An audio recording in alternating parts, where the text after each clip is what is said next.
Pertandingan sepak bola dikenal sering melahirkan drama. Insiden-insiden tak terduga bisa muncul sepanjang pertandingan. Kadang pemain harus melakoni peran yang tidak nyaman, seperti jadi kiper dalam situasi tertentu. Baru-baru ini, kejadian menarik terjadi pada laga Genoa versus AC Milan di lanjutan Serie A 2023-2024. Oliver Giroud menjadi kiper dadakan di laga tersebut, di mana AC Milan mengalahkan Genoa dengan skor 1-0. Giroud terpaksa menjadi kiper dadakan setelah Mike Maignan terkena kartu merah. Oliver Giroud tampil cukup baik saat dipercaya menjadi kiper.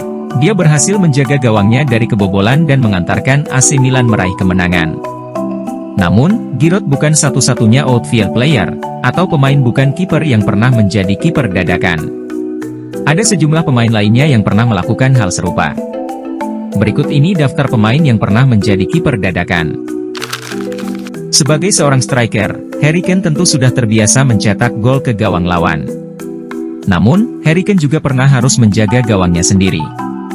Harry Kane menjadi kiper dadakan dalam pertandingan fase grup Liga Eropa, antara Tottenham dan Astras Tripolis pada bulan Oktober 2014. Dia menggantikan Hugo Lloris yang mendapat kartu merah. Sayangnya, Harry Kane tak bisa mencegah gawangnya dari kebobolan. Meski begitu, Tottenham menang dengan skor 5-1 pada laga ini. Pada pertandingan perempat final Piala FA melawan Portsmouth, Manchester United harus kehilangan kiper Edwin van der Sar yang mengalami cedera. Kemudian kiper penggantinya, Thomas Kuszczak diusir wasit. Rio Ferdinand terpaksa menjadi kiper Manchester United. Bek asal Inggris tersebut harus menghadapi penalti setelah bertugas mengawal gawang setan merah. Meski telah melakukan penyelamatan terbaiknya, Rio Ferdinand tidak bisa menghentikan tendangan penalti Sulley Muntari. Akhirnya, Manchester United kalah dan tersingkir dari Piala FA. Bukan cuma Rio Ferdinand yang pernah menjadi kiper dadakan Manchester United. Bek Manchester United lainnya, John Oshie ternyata juga pernah melakukannya. John Oshie mengambil alih posisi kiper, setelah Edwin van der Sar mengalami cedera saat Manchester United menghadapi Tottenham Hotspur pada tahun 2007. Padahal saat itu, Manchester United sudah menggunakan 3 pergantian pemain, sehingga John Oshie terpilih menjadi kiper. John Oshie berhasil membuat satu penyelamatan fantastis untuk menjaga Manchester United tetap clean sheet. Pada akhirnya setan merah menang 4-0. John Terry terpaksa mengawal gawang Chelsea pada laga Premier League pada tahun 2006. Ketika itu, Chelsea bertandang ke markas Reading. John Terry menjadi kiper setelah 2 kiper Chelsea, Peter Cech dan Carlo Cudicini, mengalami cedera. Dia berhasil menjalankan tugasnya dengan baik di bawah mistar gawang. John Terry menjaga gawangnya dari kebobolan dan memastikan Chelsea meraih poin penuh. Chelsea memenangkan pertandingan ini dengan skor 1-0. Manchester City bertandang ke markas Atalanta dalam laga penyisihan grup Liga Champions pada tahun 2019. Pelatih Josep Guardiola terpaksa menunjuk Kyle Walker menjadi kiper dalam laga tersebut.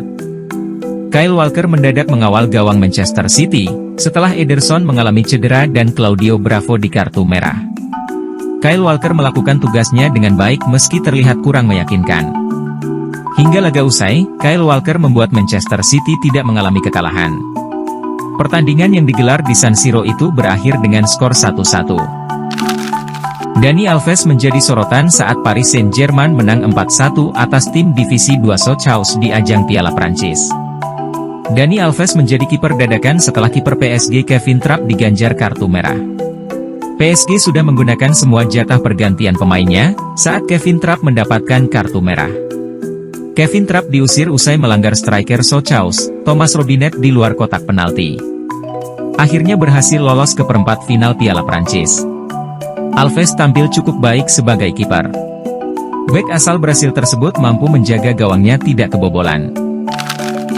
Derby County dalam posisi tertinggal 1-2 dari Reading dalam laga di Championship pada 2010, ketika kiper Steven Dewater terpaksa meninggalkan pertandingan akibat cedera. Sang kiper pengganti, yakni Saul Dini, di kartu merah wasit sebelum babak pertama selesai. Gelandang Robbie Savage lantas mengambil peran sebagai kiper Derby County. Dia memang membuat beberapa penyelamatan, namun secara keseluruhan, Savage dinyatakan gagal total.